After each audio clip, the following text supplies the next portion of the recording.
महाराष्ट्राचा आवाज आपल्या हक्काचा। दुचाकीने जात असताना कट लागल्याच्या कारणावरून 3 तरुणांनी एका बाईकस्वार तरुणाला बेदम मारहाण केल्याची घटना उल्हासनगरच्या VTC रस्त्यावर घडली आहे। आता या प्रकरणी आरोपी भरत आणि त्याच्या 2 साथीदारांविरोधात गुन्हा दाखल करण्यात आलाय।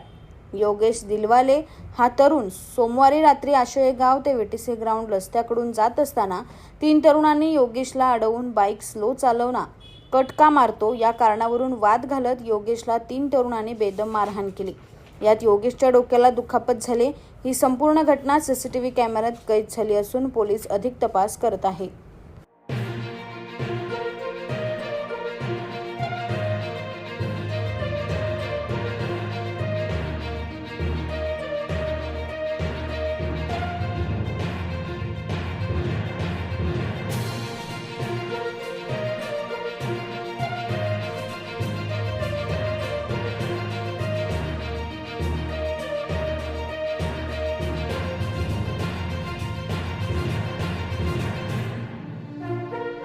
तुमच्या परिसरातील काही घडामोडी किंवा समस्या असतील तर आमच्या वृत्तवाहिनीला संपर्क करा आणि तसेच सतत अपडेट राहण्यासाठी आमच्या वृत्तवाहिनीला सबस्क्राइब करा आणि बेल आयकॉन दाबायला विसरू नका।